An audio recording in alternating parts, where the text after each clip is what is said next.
is the response from this. And this letter states, Dear President, hello, my name is Samantha, but I just go by Sam most of the time.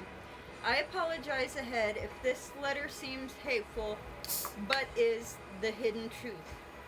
I'm just telling my side of what I think, know, believe, experienced, and just tired of being walked all over, pushed around, bullied, used as people's scapegoat, falsely accused, lied about, so I am categorized, labeled as a monster, treated like trash or criminal. I write to you about the government state agency of Child Protective Services, or as most know them as CPS, and one of many agencies of the Department of Public Health and Human Services, or a shorter version, DFS or DPHHS, in the state of Montana. There are a lot more variations, names, and shorter versions for their name, but those are the main ones I know. I am mainly writing to ask you questions that family, friends, and I would be ever so grateful if you would send back a reply through a phone call, text, or letter. Riddle me this. If America is to be made great again, using his words against himself, question number 1, which is a long one. Why the heck is the government state allowed to cheat, lie, steal, kidnap kids to fill their quota? Even the possibility of even black marketing children and or their organs, trafficking children, stalking families, harassing families, threatening parents or whomever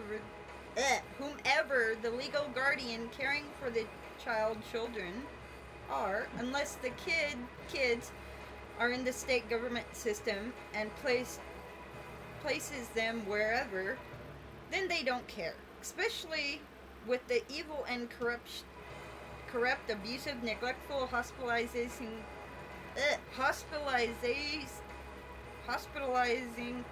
foster care system they have, or so they call placements. They bribe legal officials, they throw fits to get what they want, and do so mostly by going behind the overseeing judge's back and goes to other judges to get what they want, unless a new judge takes over and they do not follow what the court ordered or supposed to happen. Doctor papers to make themselves look better while destroying the families they are against, instead of showing the truth and what evil money-grubbing monsters they are, along with hiding or destroying evidence to prove families' innocence so they can cause emotional, psychological, verbally, and rarely physical abuse, neglect to families. Set parents, legal guardians, families up for failure on their so-called ridiculous treatment plans that have absolutely no relevancy to prove that one is capable or can even parent a child or children. They outright make the people of America afraid, not want to have families, friends, children, a relationship with anyone at all, or even to live anymore, because they feel like their hearts have been torn out of their chest and taken away along with their children, making them feel like their world isn't worth anything, since their ray of sunshine and special reason to live was ripped away from them. Question number 2 is not as long. What is going to be done about the corrupt and unjust system that wrongfully takes, steals, kidnaps children away from their homes, family, friends, parents then place them with people that do not, should not be allowed around children, should be incarcerated due to the evil they have done to children and to other adults. All the meanwhile, those who do deserve their kids back are treated like trash, monsters, criminals, surrogates for the state. King, boing, me. I'm one of them. Pretty much.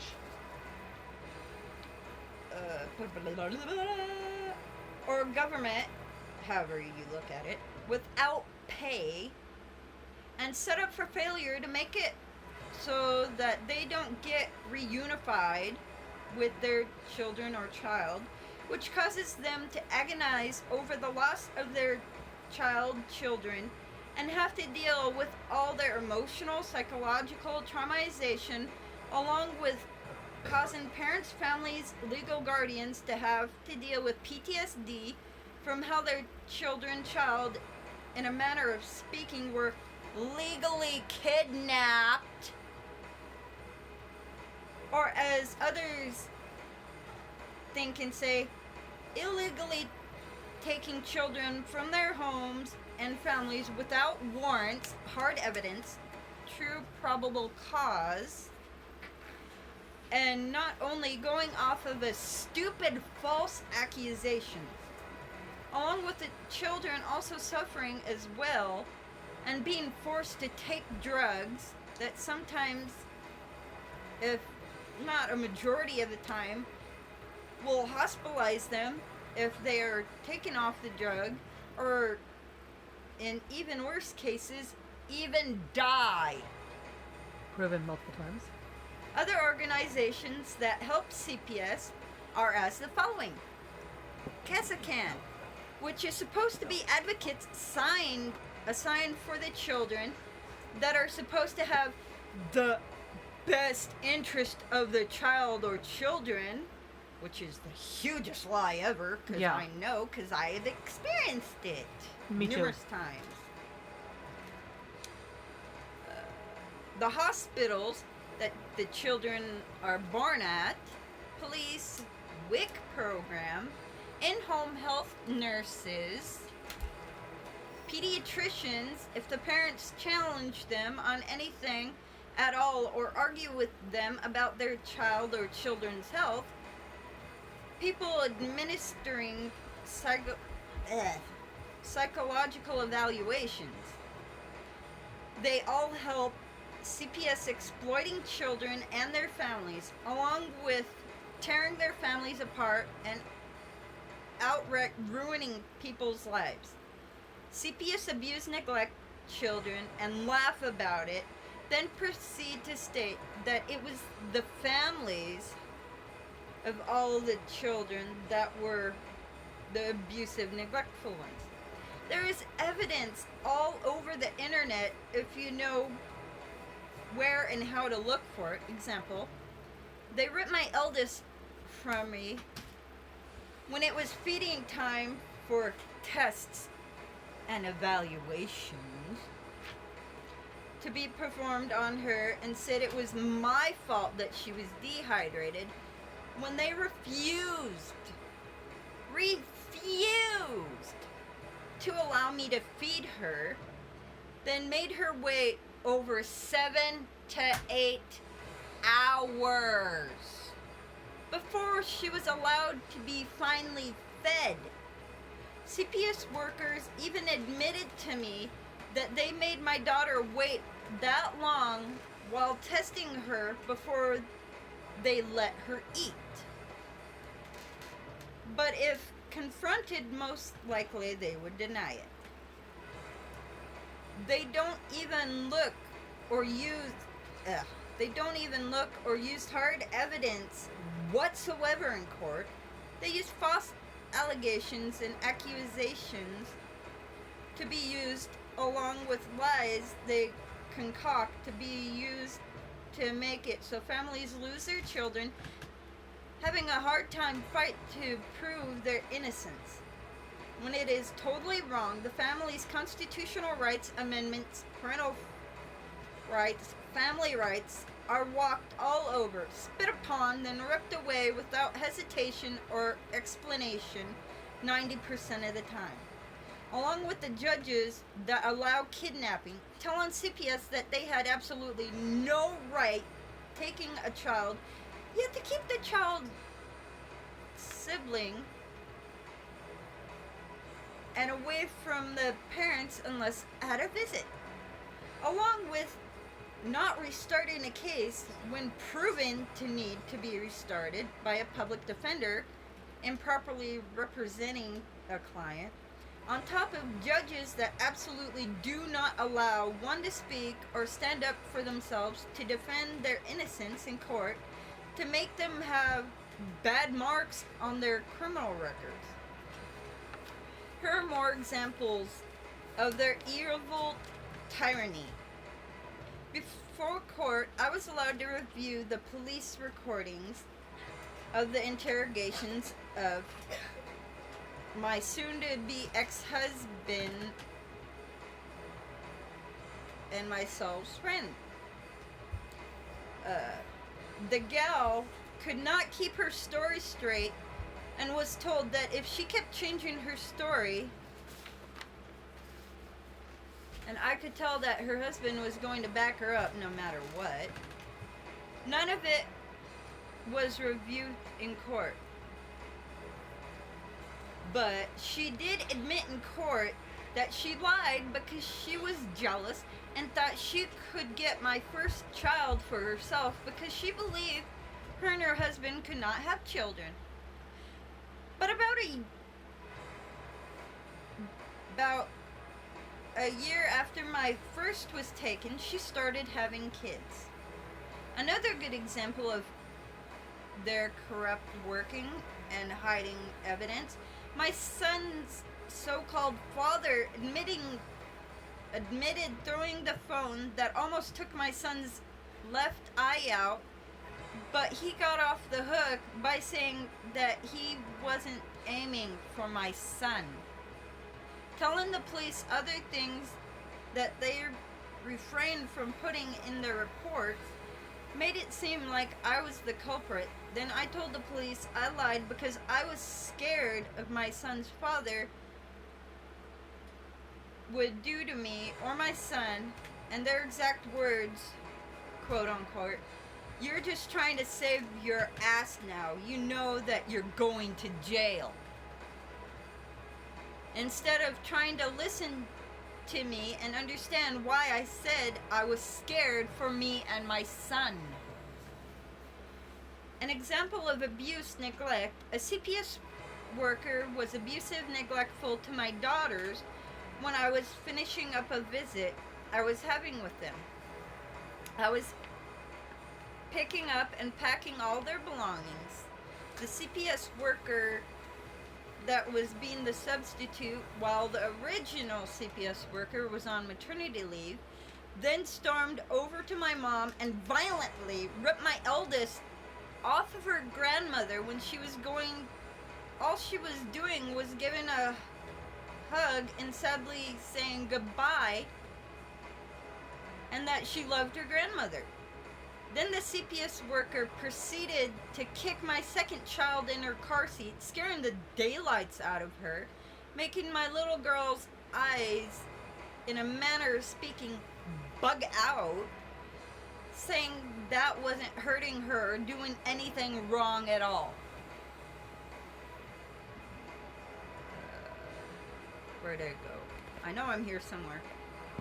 Sorry, I'm getting a little... She wasn't... Oh. Then pulled the lady who was supposed to be my counselor at the time into the matter of lying as well. Then they went and hid in her office. The CPS worker stayed in the office until my mother, soon-to-be ex-grandmother-in-law, and I went downstairs and out to the parking lot. After we made it to the parking lot, The worker then proceeded downstairs to another part of the parking lot,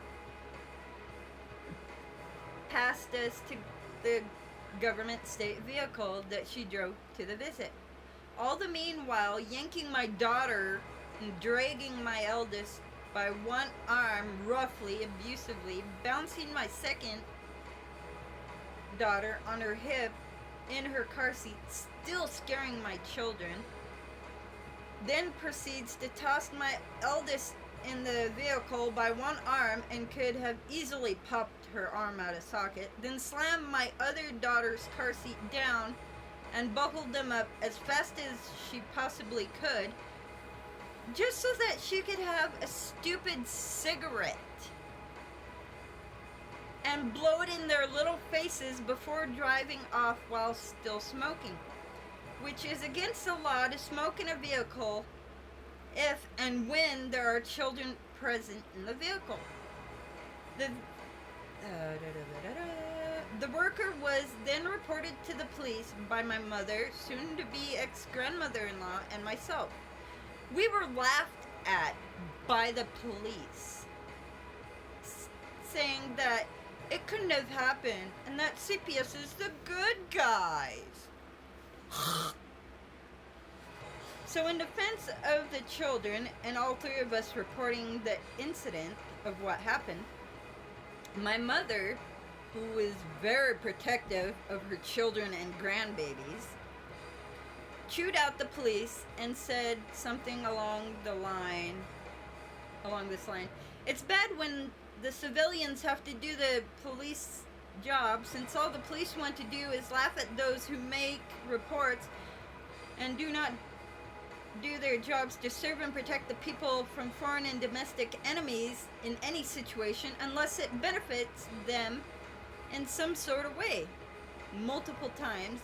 Then they even mixed up my eldest child's belongings with another child's belongings and tried to force me to feed her the other children's bottle of formula, breast milk or regular milk, and I refused to give it to her for her safety. Thank God I had an extra bottle and formula for her. CPS even allows children to come to visit sticky, smelly, hungry, and in a need of change of clothes. Skin breaking out that sometimes was bloody, horrible diaper rash, needing diaper changing if child is still in diapers, and very cold. An example of this, I was at a visit with my eldest. Thank God I had clothes, diapers, diaper wipes, nasal bulb, so I could clean her up a bit. I was not allowed to feed her until 5 minutes before the visit was up, and had to help clean her nasal passage so she could even breathe. I got into trouble because I was defending my daughter and myself, since we kept getting disturbed and she was also hungry, with them making me let her be hungry for so long. The agency also sometimes allows children to show up to visits bloody, bruised, banged up, sore, not wanting to be held or played with, wanting to isolate themselves sometimes from accidents, and also allow highly unacceptable behaviors from children, harshly scolding, scorning the parents for trying to discipline their kid, or even to say no to them. Example of such situations, a couple incidents. My son came to visit with under his lip a split open, and she said that he fell off a wagon, then proceeded to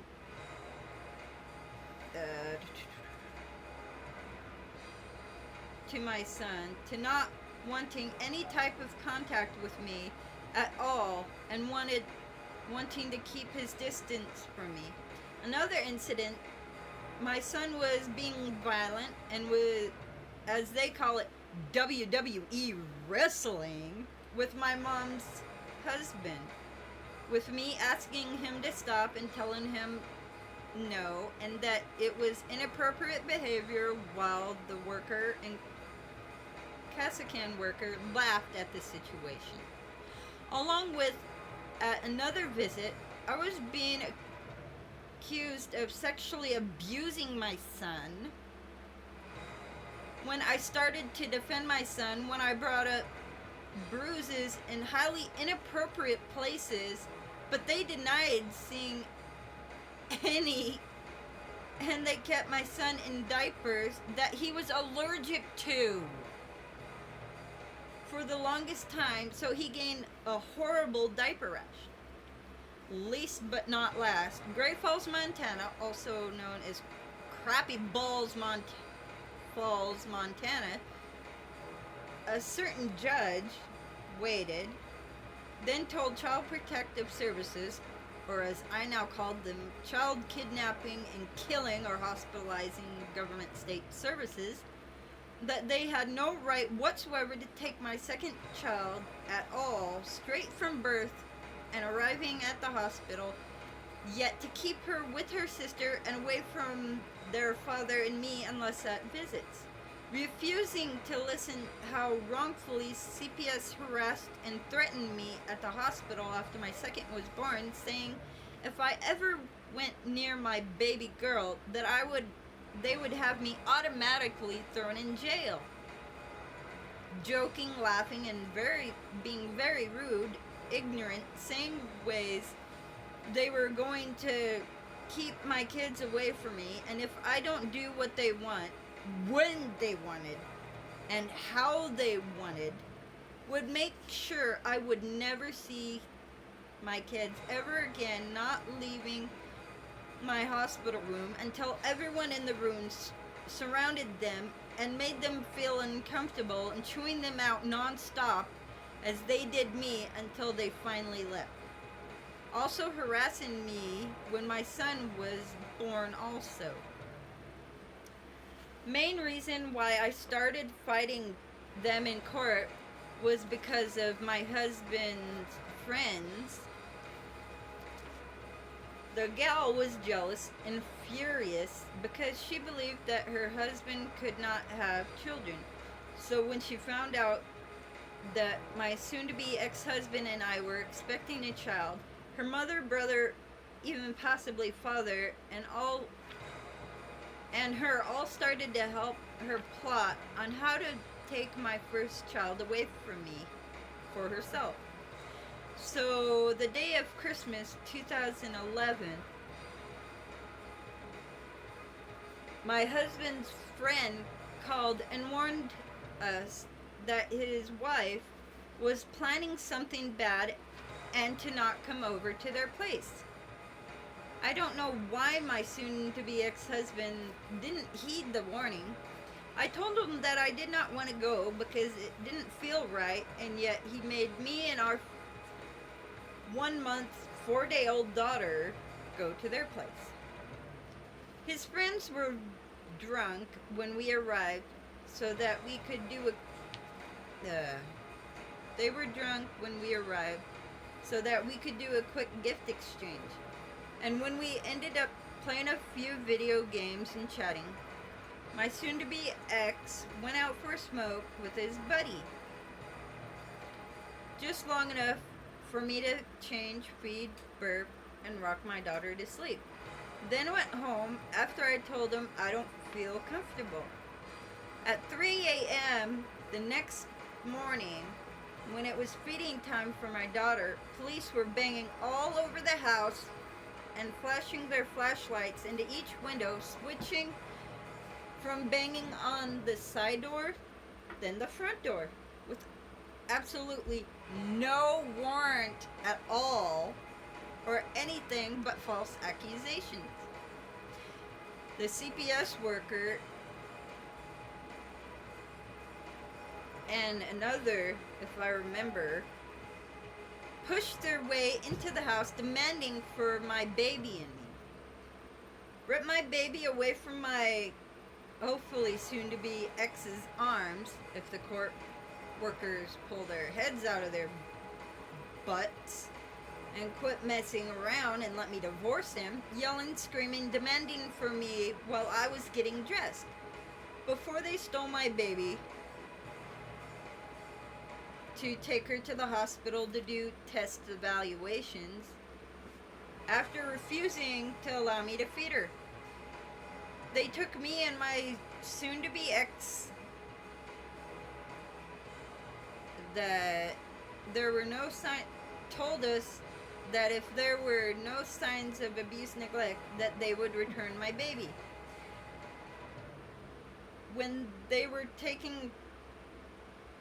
taken separately to the police station for interrogation. When we walked home after majorly chewing the police out for how they treated me and our child, as soon to be ex. After we got home, a while later, the so-called CPS workers returned and repeated to say if no abuse, neglect was found wrong with my daughter, that she would be brought home to us. Found out my daughter was released a few days later to a foster home, and talked to someone my soon-to-be ex worked with from experience as a nutritionalist, knew that no matter what, 1 out of 10 kids, no matter how much water in between bottles of formula, breast milk, regular milk, if a child does not die from so much liquid, would still be dehydrated. This is when all my true problems with CPS in court started. Other than the minor little things, like my daughter's pediatrician line saying that we missed appointments when we rescheduled for later, and a drunk who doesn't have family or kids thought I was abusing my daughter when all I was doing was changing her diaper. Here are real examples of people who absolutely do not deserve kids, or to even be around children at all, because they do not learn from their mistakes, and karma will bite them so bad they will taste it. While those who do deserve kids do not get them back and have to suffer worrying if their kids are safe at all or being fed or anything. My soon-to-be so-called ex-mother-in-law, who ran from the law and CPS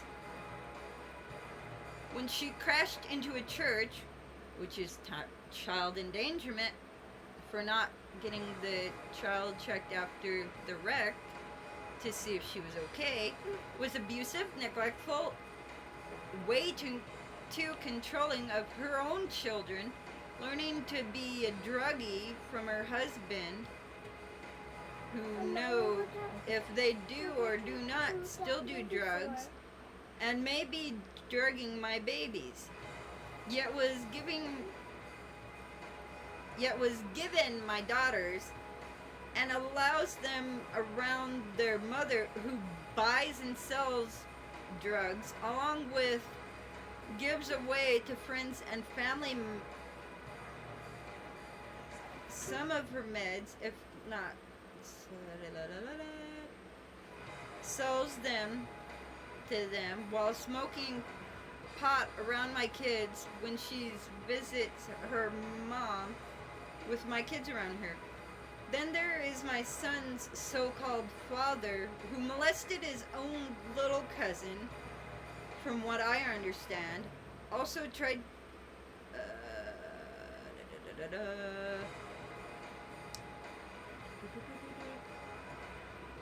gave my son's brother shaken baby syndrome, who was adopted by my son's grandmother on his dad's side, and then assaulted my son with his cell phone, almost taking his left eye out, blaming me and scaring me to lie or he would suffocate me more, or threaten to hurt me or take my son away from me, making it so I could never see my baby ever again. When he waited a day or two after our probation with CPS was supposed to be over, so I could actually have a normal life and raise my own child, but they never came to clears of the probation, and then he hurt my baby. So in conclusion, I've told you the side of Child Protective Services and the law that everyone is ignorant or refuses to acknowledge or even believes in is true. If you need more evidence on how corrupt and evil they are, it is all over in Facebook. There are groups on Facebook against CPS, which I shall get you a list later, YouTube, and numerous other websites. I am afraid that if CPS is allowed to keep this evil course going, that there might just be an uprising against them, and the law all over America, parents, families, friends, legal guardians will most likely revolt against them, especially the way that they corrupt families to threaten, stalk, harass, frame, and even steal from other family members and friends dealing with the system, along with CPS doing so to the loved ones of the children that they were torn away from, forcing them to deal with the system due to false accusations and backstabbing, so that others could get children wrongfully taken from their loved ones because they are petty, jealous, money-grubbing pigs wanting the kids just in spite of the loved ones of the kids or kid upset because they think or believe they can't have kids. Example of someone being a money-grubbing pig that wanted to exploit her own grandchildren as the kid's parent. My mother-in-law, or however you, I'm not going to say her name. As of December 2018, had received approximately around $54,600 for my first daughter and about $42,000 on my second daughter. As far as I know, I am aware of, guesstimating. I do not know, but if my son's so-called dad has received any money for getting my son, I am guessing he most likely received about $23,100 since December 2018, when my son was supposed to be at his grandmother and had to have been at his father's. I've been at his grandma's place before and had no room decorated the way it looked like in a picture I saw my son when he was supposed to not be with his dad but at visits, until they officially moved him to his dad's all the way to, and I'm not going to say exactly where my son is, while my girls are all the way in a different part of Montana. As far as I know, if any of my children have not been moved elsewhere with the people who have been. Sincerely, a parent that would like to see justice served to all who have wronged parents, families, legal guardians, and children all over America that have had or are dealing with CPS, so they have no longer have to worry or fear over their kids or kid well-being or safety. P.S. I hope that I can count on you so I can tell my family and friends what a great guy you are, so I can talk them into voting on you more, and so you can have more people to want to keep you in the White House. Also,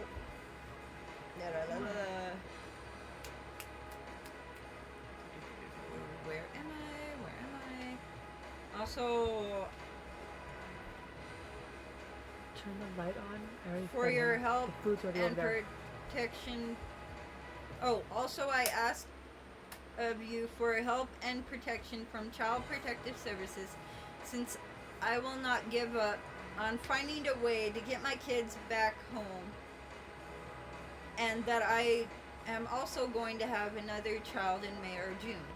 This was before my child that I'm fighting for now. Read the return letter. And this was after I sent that letter. Dear Miss President Trump. Dalkey, the president's wife and him are saddened to learn of the difficult times you are experiencing.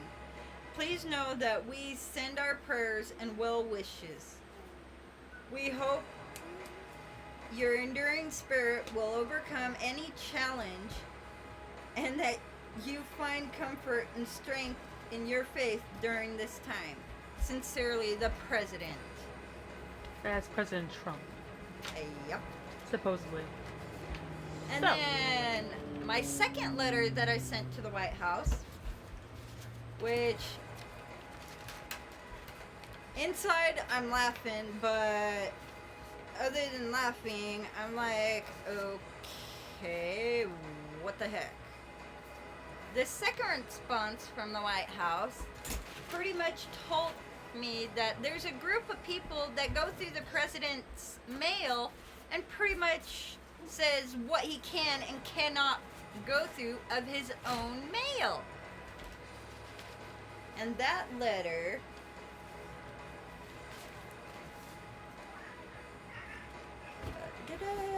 ow!